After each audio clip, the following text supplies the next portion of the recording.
Hadir.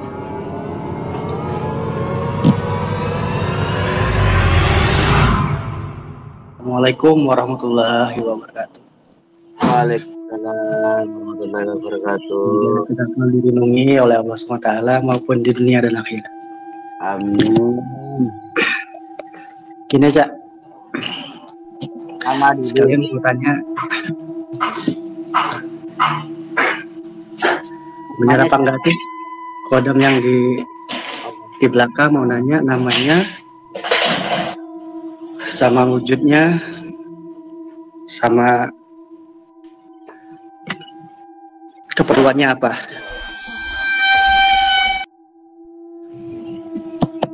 Nanti aku tak panggil ya.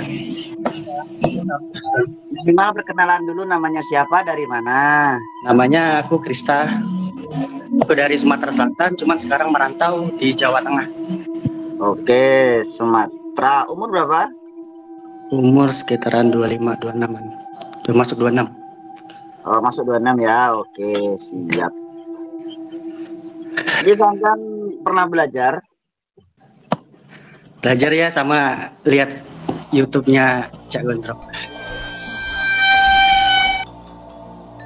Dari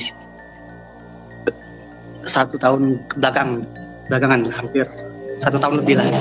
Ya, yang mau tanyain sih, yang pengikutnya mau tanyain namanya, wujudnya seperti apa, kira-kira ada berapa gitu, atau ada 1 atau 2 atau 3,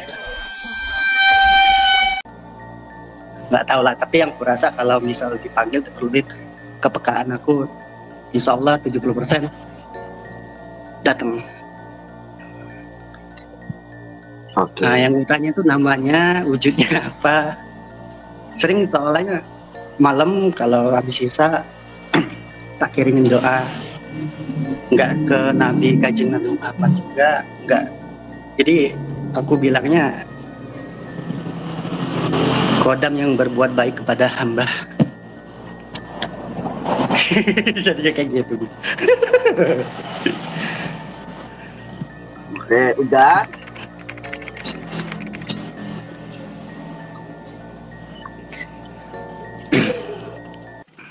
Hadir.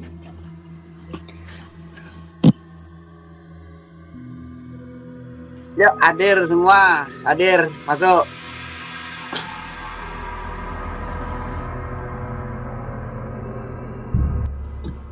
Oke, Kang Krista. Pas saya panggil semua di sini, sampean di belakang itu ada macan putih 2, macan loreng 1.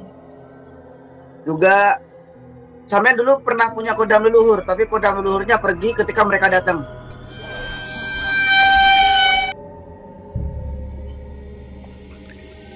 Jadi yang ngikut ini, yang ibaratkan yang selalu saya amalkan, berarti dia senang, berarti istilahnya alamah kayak gitu ya, Cak. Ya. Mereka datang sebenarnya masih penasaran sama sampean. Sampean tuh manggil buat apa gitu loh. Makanya aku peka, cuma mereka yang pada datang cuma panggil, istilahnya ya bantu aku buka aura, ya kan namanya aku di Jawa ya, Cak, yang namanya persaingan yang pasti ada, karena dulu pernah dijalin orang atau nakalin orang, istilah kayak gitu. Makanya aku amalin, karena aku belajar dari awal ya sama Syekh Cak Gondrong. Buka YouTube cari-cari. Enggak, bentar gini, sekali lagi manggil saya tak turunin. Beneran.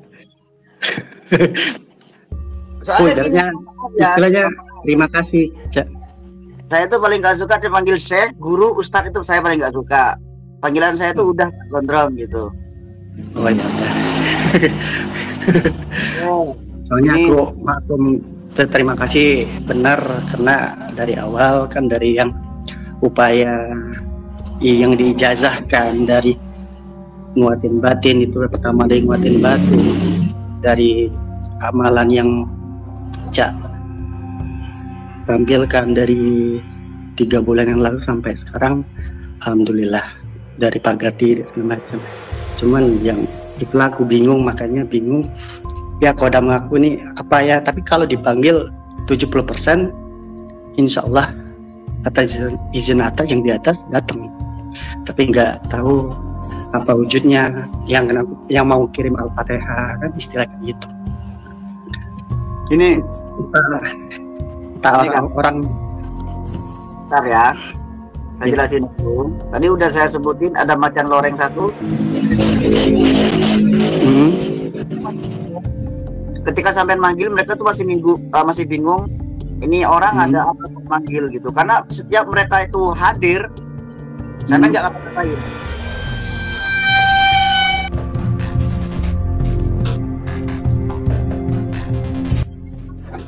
Jadi mereka tuh bingung. Ini sebenarnya ada apa?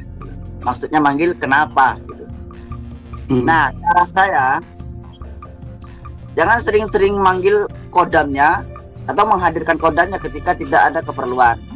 Karena kodam itu bukan ada di tempat yang jauh, tapi ada di tubuh sampean. Ya, jadi ketika sampean ada masalah, ada yang berbahaya, kalau kodamnya ini memang udah selaras, mereka akan bergerak sendiri, otomatis. Jadi nggak usah sampean panggil perintah kayak apa gitu, nggak usah. Memang kalau untuk masalah nama, saya sekarang masih belum bisa nyebutkan. Karena ketika sampean tahu nama mereka, sampean bakalan sering manggil mereka tanpa ada alasan yang jelas. Intinya gini aja kan. Intinya gini aja. Kita punya kodam bukan untuk kita perintah terus gitu. Ada saatnya kita ya duduk bareng dengan kodam kita, ya kayak ngobrol bareng dengan kodam. Caranya gimana? Kita meditasi. Ketika kita meditasi, kita bakalan merasakan kehadiran mereka, bahkan kita akan mendengar suara mereka. Ketika kita sudah mendengar suara mereka, kita ucapkan dalam hati, Assalamualaikum, waalaikumsalam, wahai kodam yang ada di sampingku. Mereka bakalan jawab. Bakalan terdengar, omongan mereka tuh bakalan terdengar.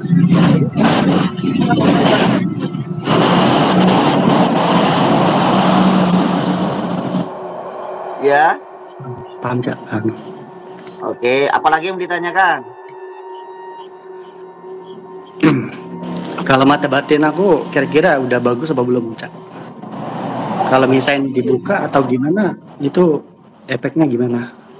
Mata batinnya belum, cuman kalau misal sampai belajar mata batin udah bisa.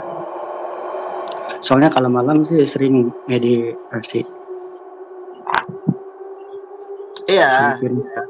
Kalau mata batinnya belum, cuman sampean kalau belajar mata batin bisa.